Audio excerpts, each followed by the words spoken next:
Movie के start होते ही हम एक लड़के जुनवू को देखते हैं जो अपने फ्लैट में अपने पेरेंट्स और एक सिस्टर के साथ रहता था। वो अपना पूरा दिन अपने फ्रेंड्स के साथ लाइव वीडियो गेमिंग में स्पेंड करता था। उसे पबजी गेम का बहुत क्रेज था और उस दिन भी वो उसी में बिजी होता है और उसकी फैमिली घर पर नहीं होती। और तभी गेम खेलने के दौरान न्यूज़ रिपोर्ट आती है कि सियोल सिटी में एक वायरस फैल चुका है। उससे इन्फेक्टेड होकर लोग एक दूसरे को ही काट रहे हैं। ये वायरस इस हद तक फैल चुका है कि गवर्नमेंट के हद से भी बाहर हो चुका है, यानी गवर्नमेंट के कंट्रोल से भी बाहर हो गया है। और जो लोग सरवाइव कर चुके हैं उन्हें बचने के लिए कोई रास्ता नज़र नहीं आ रहा है। ये न्यूज़ सुनकर वो अपनी अपार्टमेंट की बालकनी से बाहर देखता है कि वहाँ पर इन्फेक्टेड लोग बुरी तरीके से एक दूसरे को काट रहे हैं और वो सारी सिचुएशन देखकर वो काफ़ी घबरा जाता है। असल में वो वायरस ज़ुम्बी वायरस था जिसकी वजह से लोग इन्फेक्टेड होकर ज़ुम्बीज़ बन रहे थे। अब वो जैसे ही अपने फ्लैट में आता है उसका एक नेबर ज़बरदस्ती उसके फ्लैट में घुस जाता है, जो जुनवू को उसका वॉशरूम इस्तेमाल करने के लिए कहता है। और तब जुनवू न्यूज़ देखता है कि लोग इन्फेक्टेड होकर कैनिबलिस्टिक नेचर शो करवाते हैं। उनकी स्किन बिल्कुल वाइट हो जाती है और आइज़ रेड, और बस इसके साथ ही उसका नेबर एक ज़ुम्बी में कन्वर्ट हो जाता है। लेकिन फिर भी जुनवू उसे अपने फ्लैट से बाहर निकालने में कामयाब हो जाता है और फ़ौरन वो दरवाजे को बंद कर लेता है।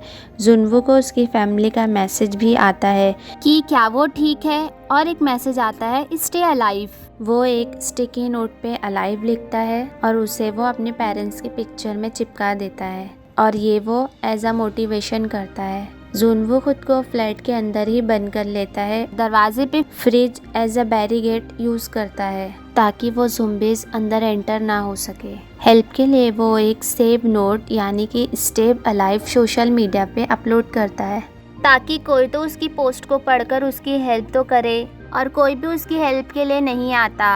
और जहाँ पर वो रहता था वो सारा एरिया ही ज़ुम्बीज़ के लपेटे में आ चुका था, और ये सब कुछ उसने एक ड्रोन के जरिए पता लगाया था जब उसके पास सिग्नल अवेलेबल थी। लेकिन अब उसके मोबाइल की बैटरी भी डेथ हो चुकी थी। नेबरहुड में ये वायरस तेजी से फैल चुका था और सब लोग ज़ुम्बीज़ बन चुके थे। और ज़ुम्बीज़ की एक खास बात ये थी कि वो ज़ुम्बीज़ बनने के बाद भी वो अपने डेली रूटीन्स को याद रखते थे, जैसे कि सुनना, देखना और मूवमेंट और डेली रूटीन। जैसे कि वो ऑफिस जाते थे तो वो ज़ुम्बीज़ बनकर भी सुबह ऑफिस जाते थे, और ये सुनने में ज़ुम्बीज़ के अंदर एक नया कॉन्सेप्ट लग रहा था। और तभी जुनवू को याद आता है कि वो रेडियो के थ्रू किसी को मैसेज भेज सकता है, लेकिन उसके घर में इस तरह की कोई भी डिवाइस अवेलेबल नहीं थी। वक्त गुजरता जा रहा था और हर रोज़ जुनवू मदद के लिए एक वीडियो बनाया करता था। जाहिर है इतने दिन घर में रहे एक कैद कीर की तरह रहने से सारे फूड सप्लाई खत्म हो चुकी थी।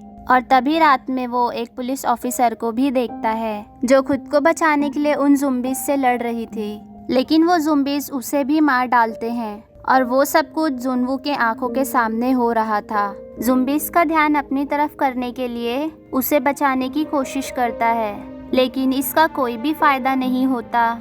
इसी दौरान एक ज़ुम्बी मेन गेट को ओपन करके उसकी तरफ आने की कोशिश करता है। तब वो उस ज़ुम्बी को लटक कर ऐसा दिखाता है कि जैसे कि वो नीचे गिर गया हो, और उसी के साथ ही वो ज़ुम्बी भी नीचे गिरकर मर जाते हैं।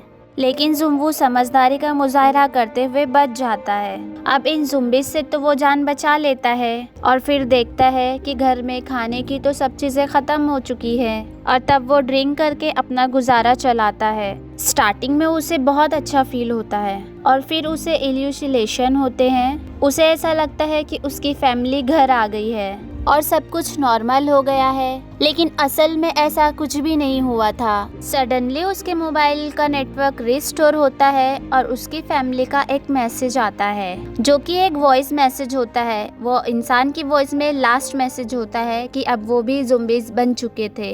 ये सुन के गुस्से में आकर वो घर का सारा सामान तोड़कर फ्लैट से बाहर आ जाता है और इन खतरनाक ज़ुम्बीज़ से लड़कर इनका भयानक रूप देखकर वापस अपने फ्लैट में आ जाता है।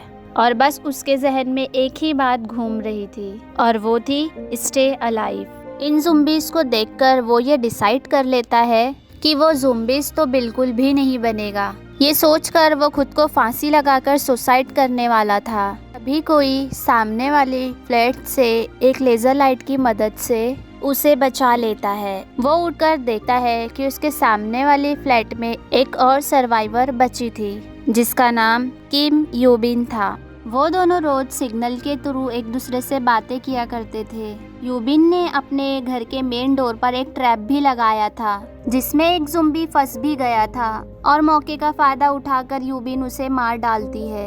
यूबिन एक अच्छी लड़की थी और वो किसी को भी मारना नहीं चाहती थी, लेकिन सिचुएशन कुछ ऐसी थी कि उसे मजबूरन उस ज़ॉम्बी को मारना पड़ा, क्योंकि अगर वो उसे नहीं मारती तो शायद वो उसे मार देता। तब वो जुनवू की तरफ देखती है जो कि काफी दिनों से काफी भूखा रहता है। फिर वो एक बॉल में रस्सी बांधकर उसके अपार्टमेंट की तरफ फेंकती है, लेकिन जिस बॉल के जरिए वो उस रस्सी को उसकी तरफ फेंक रही थी वो बॉल वहां गिरने की बजाय नीचे गिर जाती है। तभी जुनवू अपना ड्रोन भेजता है। ड्रोन के थ्रू उन दोनों के बीच एक रस्सी बांध दी जाती है और उसकी मदद से जुनवू तक खाना पहुंचाया जाता है। उसके बाद एक ज़ॉम्बी उस रस्सी को देख लेता है जो अपने रियल लाइफ में एक फियर फाइटर था और उसे रस्सी पकड़कर आसानी से ऊपर चढ़ना भी आता था, क्योंकि ये ज़ॉम्बीज़ के नेचर में शामिल था कि वो अपनी किसी भी हैबिट्स को नहीं भूलते। वो उस बॉल को पकड़ के खींचता है और वो टेबल अपनी जगह से मूव करता है और जोर से आकर यूबिन को लग जाता है, जिसकी वजह से वो बेहोश हो जाती है और ज़ॉम्बीज़ रस्सी को पकड़कर ऊपर चढ़ने लगते हैं। जुनवू अपना ड्रोन उस ज़ॉम्बी की तरफ भेजकर उसकी अटेंशन को डाइवर्ट करता है और उसके फेस पे एक कट भी लगा देता है। लेकिन अब जुनवू के मेन डोर पर भी कुछ ज़ॉम्बीज़ दरवाजे को तोड़ने की कोशिश कर रहे थे, जिससे उसका ध्यान ड्रोन के कंट्रोल से हट जाता है और वो ज़ॉम्बी उस ड्रोन को पकड़ लेता है। लेकिन इसी दौरान यूबिन होश में आ जाती है और वो उस ज़ॉम्बी का हाथ काट देती है और वो सीधा जाकर नीचे गिरकर मर जाता है। जुनवू डिसाइड करता है कि अब वो आसपास के फ्लैट में जाकर खाना ढूंढने की कोशिश करेगा। वो एक ज़ॉम्बी के पास से चाबी लेता है और फ्लैट के अंदर चला जाता है और जिस ज़ॉम्बी से उसने की ली थी, जुनवू को लगता है कि शायद वो ही फ्लैट का ऑनर है। उसको वहाँ खाने के साथ साथ ईयरफोन, वॉकी टॉकी और इसके साथ साथ माउंटेन हैकिंग का सामान भी उसे मिल जाता है, जिससे वो सोचता है कि यहाँ पर रहने वाला आदमी काफी एडवेंचर था। वो एक बेडरूम में जाता है। वहाँ पर वो एक लेडी को देखता है जो कि मर चुकी थी, लेकिन उस फ्लैट का मालिक ज़ॉम्बी जुनवू पर अटैक कर देता है, लेकिन वो किसी तरह अपनी जान बचाकर वहाँ से निकल जाता है। वो ईयरफोन की मदद से रेडियो पर मैसेज भेजना चाहता है, लेकिन अनफॉर्चुनेटली रेडियो भी डाउन था। अब जुनवू एक वॉकी टॉकी यूबिन को भेज देता है। वो दोनों वॉकी टॉकी के जरिए एक दूसरे से काफी दिन तक बात करते हैं। यूबिन जुनवू को बताती है कि उसे हाइट से बहुत डर लगता है।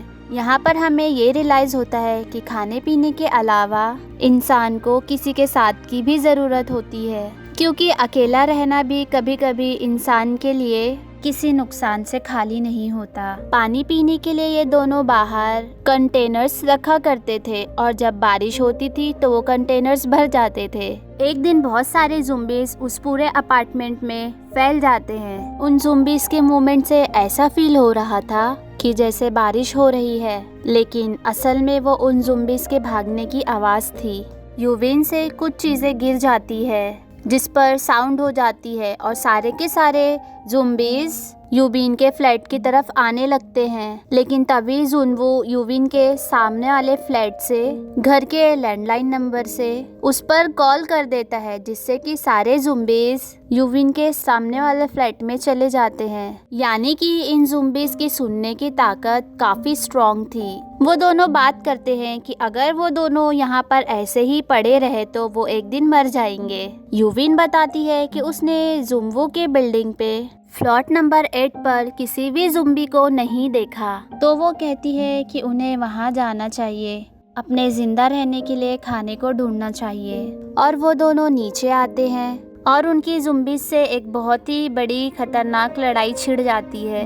वो किसी भी तरह उन ज़ॉम्बी से लड़कर अपनी जान बचाकर एक लिफ्ट में चले जाते हैं और 8th फ्लोर पर पहुंच जाते हैं। लेकिन ज़ॉम्बीज़ जो उनका पीछा नहीं छोड़ते, वो भी वहाँ पर आ जाते हैं और तभी एक अननोन पर्सन वहाँ पर आता है जो उन्हें उन ज़ोंबी से बचा लेता है। वो आदमी उन दोनों को खाना पानी ऑफर करता है। यूबिन स्टार्ट से ही उस आदमी पे डाउटफुल थी और इसलिए वो खाना नहीं खाती, लेकिन बाद में उसे मजबूरन खाना खाना पड़ता है। वो आदमी वाकई एक ठीक इंसान नहीं होता। वो आदमी उन्हें धोखा दे रहा था। उसने उन दोनों के खाने में बेहोश होने की मेडिसिन मिलाई थी। उन दोनों के बेहोश होने के बाद वो उन दोनों को बांध देता है। असल में ये आदमी अपनी ज़ोंबी बीवी के लिए यूबिन को एज अ फूड ले जाकर यूबिन को अपनी ज़ोंबी वाइफ के रूम में फेंक देता है। लेकिन तब जुनवू को होश आता है और वो उस आदमी को गन पॉइंट करता है, लेकिन वो उसकी तब भी नहीं सुनता। यहाँ पर यूबिन समझदारी का मुजाहरा करती है। वो एक कपड़े से उसी ज़ोंबी के आदमी का फेस कवर करके उसे ही उसके सामने फेंक देती है और वो औरत अपने ही हस्बैंड को काट लेती है। अब यूबिन ना चाहते हुए भी उन्हें मार देती है और गोलियों की आवाज़ सुनकर सारे ज़ोंबीज उस फ्लैट की तरफ बढ़ते हैं। तभी यूबिन जुनवू को कहती है कि वो उसे शूट कर दे और तभी उन्हें हेलीकॉप्टर की आवाज़ आती है। वो दोनों ज़ोंबी का काफ़ी मुकाबला करते हुए बिल्डिंग की छत पर पहुंच जाते हैं, लेकिन अफसोस कि उन्हें वहां कोई हेलीकॉप्टर नज़र नहीं आती। वो चंद बची कुची गोलियों से उन ज़ोंबीज़ का मुकाबला करते हैं और इसके साथ साथ अपने लिए प्रे भी करते हैं कि वो बच जाए। और तभी वहाँ पर हेलीकॉप्टर सच में आ जाते हैं। उन ज़ोंबीज़ को शूट करते हुए वो दोनों को सही सलामत हेलीकॉप्टर के अंदर ले लेते हैं। वहाँ से निकलते ही सिग्नल्स भी आ जाते हैं और वो अपने फ्रेंड्स के आए हुए मैसेज देखकर काफ़ी खुश हो जाते हैं और वो दोनों सर्वाइवर अपनी पिक्चर्स को नेट पर अपलोड करके अपनी लोकेशन बताते हैं। फाइनली जुनवू का स्टे अलाइव अब अलाइव बन जाता है और इसके साथ ही हमारी मूवी यहीं पर एंड हो जाती है।